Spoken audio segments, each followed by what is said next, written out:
28 janvier, Exode chapitre 34, chapitre 35, chapitre 36. L'Éternel dit à Moïse, taille 2 tables de pierre comme les premières, et j'y écrirai les paroles qui étaient sur les premières tables que tu as brisées. Sois prêt de bonne heure, et tu monteras dès le matin sur la montagne de Sinaï. Tu te tiendras là devant moi, sur le sommet de la montagne. Que personne ne monte avec toi et que personne ne paraisse sur toute la montagne. Et même que ni brebis, ni bœufs ne paraissent près de cette montagne. Moïse tailla 2 tables de pierre comme les premières. Il se leva de bon matin et monta sur la montagne de Sinaï, selon l'ordre que l'Éternel lui avait donné, et il prit dans sa main les 2 tables de pierre. L'Éternel descendit dans une nuée, se tint là auprès de lui et proclama le nom de l'Éternel. Et l'Éternel passa devant lui et s'écria: L'Éternel, l'Éternel Dieu miséricordieux et compatissant, lent à la colère, riche en bonté et en fidélité, qui conserve son amour jusqu'à 1000 générations, qui pardonne l'iniquité, la rébellion et le péché, mais qui ne tient point le coupable pour innocent, et qui punit l'iniquité des pères sur les enfants et sur les enfants des enfants jusqu'à la 3e et à la 4e génération. Aussitôt, Moïse s'inclina à terre et se prosterna. Il dit: Seigneur, si j'ai trouvé grâce à tes yeux, que le Seigneur marche au milieu de nous, car c'est un peuple au cou roide. Pardonne nos iniquités et nos péchés et prends-nous pour ta possession. L'Éternel répondit: Voici, je traite une alliance. Je ferai en présence de tout ton peuple des prodiges qui n'ont eu lieu dans aucun pays et chez aucune nation. Tout le peuple qui t'environne verra l'œuvre de l'Éternel, et c'est par toi que j'accomplirai des choses terribles. Prends garde à ce que je t'ordonne aujourd'hui. Voici, je chasserai devant toi les Amoréens, les Cananéens, les Essiens, les Phéréziens, les Éviens et les Jébusiens. Garde-toi de faire alliance avec les habitants du pays où tu dois entrer, de peur qu'il ne soit un piège pour toi. Au contraire, vous renverserez leurs autels, vous briserez leurs statues et vous abattrez leurs idoles. Tu ne te prosterneras point devant un autre Dieu, car l'Éternel porte le nom de jaloux, il est un Dieu jaloux. Garde-toi de faire alliance avec les habitants du pays, de peur que, se prostituant à leurs dieux et leur offrant des sacrifices, ils ne t'invitent et que tu ne manges de leurs victimes. De peur que tu ne prennes de leurs filles pour tes fils et que leurs filles, se prostituant à leurs dieux, n'entraînent tes fils à se prostituer à leurs dieux. Tu ne te feras point de dieu enfante. Tu observeras la fête des pains sans levain. Pendant 7 jours, au temps fixé, dans le mois des épis, tu mangeras des pains sans levain, comme je t'en ai donné l'ordre, car c'est dans le mois des épis que tu es sorti d'Égypte. Tout premier-né m'appartient, même tout mâle premier-né, dans les troupeaux de gros et de menu bétail. Tu rachèteras avec un agneau le premier-né de l'âne, et si tu ne le rachètes pas, tu lui briseras la nuque.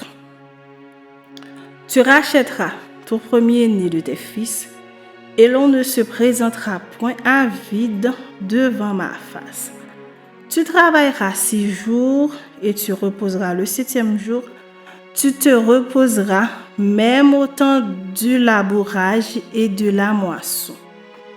Tu célébreras la fête des semaines, des prémices de la moisson du froment et la fête de la récolte à la fin de l'année, 3 fois par an, tous les mâles se présenteront devant le Seigneur l'Éternel Dieu d'Israël.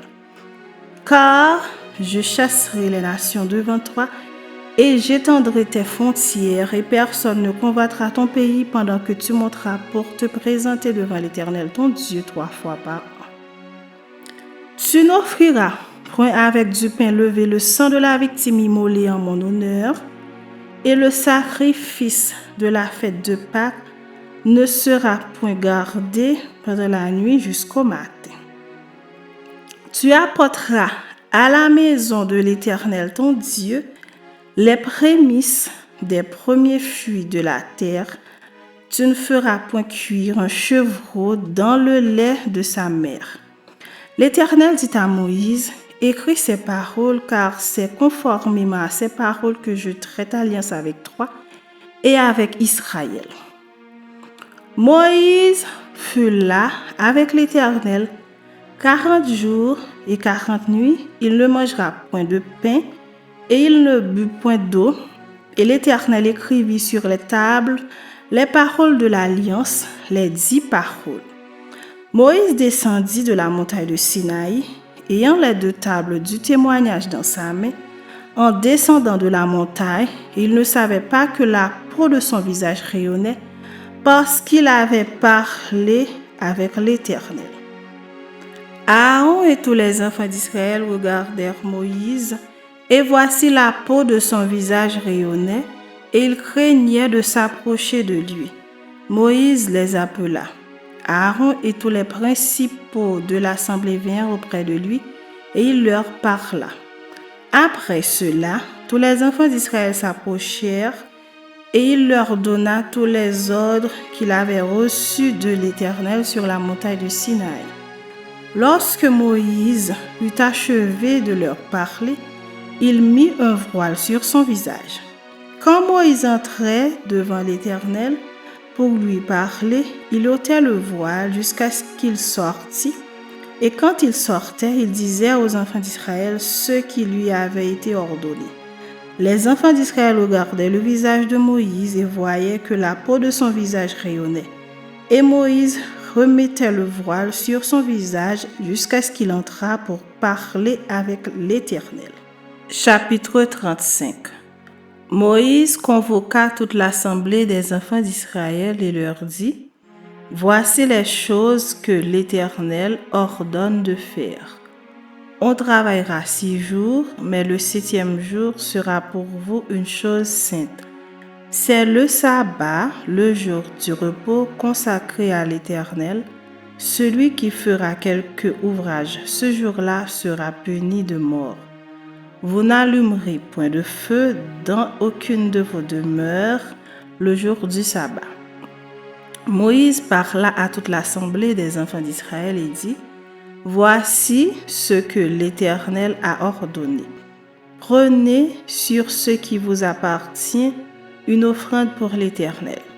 Tout homme dont le cœur est bien disposé apportera en offrande à l'Éternel de l'or, de l'argent et de l'airain, des étoffes teintes en bleu, en pourpre, en cramoisi, du fin lin et du poil de chèvre, des peaux de bélier teintes en rouge et des peaux de dauphin du bois d'acacia, de l'huile pour le chandelier, des aromates pour l'huile d'onction et pour le parfum odoriférant, des pierres d'onyx et d'autres pierres pour la garniture de l'éphod et du pectoral. Que tous ceux d'entre vous qui ont de l'habileté viennent et exécutent tout ce que l'Éternel a ordonné.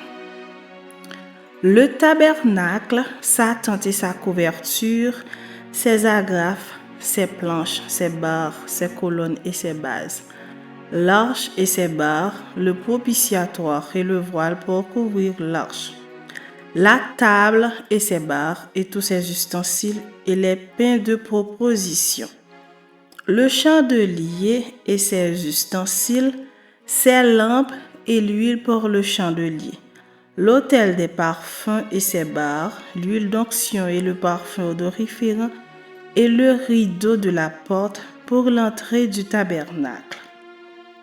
L'autel des holocaustes, sa grille d'airain, ses barres et tous ses ustensiles, la cuve avec sa base, les toiles du parvis, ses colonnes, ses bases et le rideau de la porte du parvis, les pieux du tabernacle, les pieux du parvis et leur cordage, les vêtements d'office pour le service dans le sanctuaire, les vêtements sacrés pour le sacrificateur Aaron et les vêtements de ses fils pour les fonctions du sacerdoce. Toute l'assemblée des enfants d'Israël sortit de la présence de Moïse. Tous ceux qui furent entraînés par le cœur et animés de bonne volonté vinrent et apportèrent une offrande à l'Éternel pour l'œuvre de la tente d'assignation, pour tout son service et pour les vêtements sacrés. Les hommes vinrent aussi que les femmes. Tous ceux dont le cœur était bien disposé apportèrent des boucles, des anneaux, des bagues, des bracelets, toutes sortes d'objets d'or. Chacun présenta l'offrande d'or qu'il avait consacrée à l'Éternel.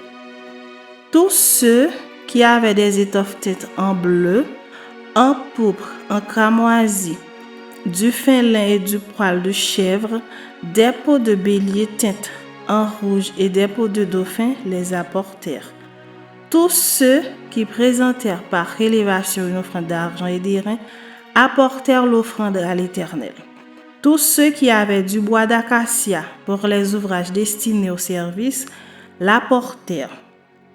Toutes les femmes qui avaient de l'habileté filèrent de leurs mains et elles apportèrent leur ouvrage des fils teints en bleu, en pourpre, en cramoisi et du fin lin. Toutes les femmes dont le cœur était bien disposé et qui avaient de l'habileté filèrent du poil de chèvre. Les principaux du peuple apportèrent des pierres d'onyx et d'autres pierres pour la garniture de l'éphod et du pectoral, des aromates et de l'huile pour le chandelier, pour l'huile d'onction et pour le parfum odoriférant. Tous les enfants d'Israël, hommes et femmes, dont le cœur était disposé à contribuer pour l'œuvre que l'Éternel avait ordonnée par Moïse, apportèrent des offrandes volontaires à l'Éternel. Moïse dit aux enfants d'Israël: « Sachez que l'Éternel a choisi Betsaléel, fils d'Uri, fils de Hur, de la tribu de Juda. Il l'a rempli de l'Esprit de Dieu, de sagesse, d'intelligence et de savoir pour toutes sortes d'ouvrages. Il l'a rendu capable de faire des inventions, de travailler l'or, l'argent et l'airain, de graver les pierres à enchâsser, de travailler le bois, de graver les pierres à enchâsser, de travailler le bois et d'exécuter toutes sortes d'ouvrages d'art. Il lui a accordé aussi le don d'enseigner, de même qu'à Oholiab, fils d'Ahisamach, de la tribu de Dan. Il les a remplis d'intelligence pour exécuter tous les ouvrages de sculpture et d'art, pour broder et tisser les étoffes teintes en bleu, en pourpre et en cramoisi et le fin lin pour faire toute espèce de travaux et d'inventions. Chapitre 36. Betsaléel, Oholiab, et tous les hommes habiles en qui l'Éternel avait mis de la sagesse et de l'intelligence pour savoir et pour faire exécutèrent les ouvrages destinés au service du sanctuaire selon tout ce que l'Éternel avait ordonné. Moïse appela Betsaléel, Oholiab et tous les hommes habiles dans l'esprit desquels l'Éternel avait mis de l'intelligence, tous ceux dont le cœur était disposé à s'appliquer à l'œuvre pour l'exécuter. Ils prirent devant Moïse toutes les offrandes qu'avaient apportées les enfants d'Israël pour faire les ouvrages destinés au service du sanctuaire. Chaque matin, on apportait encore à Moïse des offrandes volontaires. Alors, Tous les hommes habiles, occupés à tous les travaux du sanctuaire, quittèrent chacun l'ouvrage qu'il faisait et vinrent dire à Moïse: le peuple apporte beaucoup plus qu'il ne faut pour exécuter les ouvrages que l'Éternel a ordonné de faire. Moïse fit publier dans le camp que personne, homme ou femme, ne s'occupa plus d'offrandes pour le sanctuaire. On empêcha ainsi le peuple d'en apporter. Les objets préparés suffisaient et au-delà pour tous les ouvrages à faire. Tous les hommes habiles qui travaillèrent à l'œuvre firent le tabernacle avec 10 tapis de fin lin retors et de fil bleu, pourpre et cramoisi. On y représenta des chérubins artistement travaillés. La longueur d'un tapis était de 28 coudées et la largeur d'un tapis était de 4 coudées. La mesure était la même pour tous les tapis. 5 de ces tapis furent joints ensemble, les 5 autres furent aussi joints ensemble. On fit des lacets bleus au bord du tapis, terminant le premier assemblage. On fit de même au bord du tapis, terminant le second assemblage. On mit 50 lacets au premier tapis et l'on mit 50 lacets au bord du tapis, terminant le second assemblage. Ces lacets se correspondaient les uns aux autres. On fit 50 agrafes d'or et l'on joignit les tapis l'un à l'autre avec les agrafes. Et le tabernacle forma un tout. On fit des tapis de poil de chèvre pour servir de tente sur le tabernacle. On fit 11 de ces tapis. La longueur d'un tapis était de 30 coudées et la largeur d'un tapis était de 4 coudées. La mesure était la même pour les 11 tapis. On joignit séparément 5 de ces tapis et les 6 autres séparément. On mit 50 lacets au bord du tapis, terminant un assemblage, et l'on mit 50 lacets au bord du tapis du second assemblage. On fit 50 agrafes d'airain pour rassembler la tente afin qu'elle formât un tout. On fit pour la tente une couverture de peau de bélier teinte en rouge et une couverture de peau de dauphin qui devait être mise par-dessus. On fit les planches pour le tabernacle. Elles étaient de bois d'acacia placées debout. La longueur d'une planche était de 10 coudées et la largeur d'une planche était d'1 coudée et demie. Il y avait pour chaque planche 2 tenons joints l'un à l'autre. L'on fit de même pour toutes les planches du tabernacle. On fit 20 planches pour le tabernacle du côté du midi. On mit 40 bases d'argent sous les 20 planches, 2 bases sous chaque planche pour ces 2 tenons. On fit 20 planches pour le second côté du tabernacle, le côté nord, et leurs 40 bases d'argent, 2 bases sous chaque planche. On fit 6 planches pour le fond du tabernacle. Du côté de l'Occident, on fit 2 planches pour les angles du tabernacle dans le fond. Elles étaient doubles depuis le bas et bien liées à leur sommet par un anneau. On fit de même pour toutes aux 2 angles. Il y avait ainsi 8 planches avec leurs bases d'argent, soit 16 bases, 2 bases sous chaque planche. On fit 5 barres de bois d'acacia pour les planches de l'un des côtés du tabernacle, 5 barres pour les planches du second côté du tabernacle et 5 barres pour les planches du côté du tabernacle formant le fond vers l'Occident. On fit la barre du milieu pour traverser les planches d'une extrémité à l'autre. On couvrit d'or les planches et l'on fit d'or leurs anneaux pour recevoir les barres et l'on couvrit d'or les barres. On fit le voile de fil bleu, pourpre et cramoisi et de fin lin retors. On le fit artistement travailler et l'on y représenta des chérubins. On fit pour lui 4 colonnes d'acacia et on les couvrit d'or. Elles avaient des crochets d'or et l'on fondit pour elles 4 bases d'argent. On fit pour l'entrée de la tente un rideau de fil bleu, pourpre et cramoisi et de fin lin retors. C'était un ouvrage de broderie. On fit ces 5 colonnes et leurs crochets et l'on couvrit d'or leurs chapiteaux et leurs tringles. Leurs 5 bases étaient d'airain.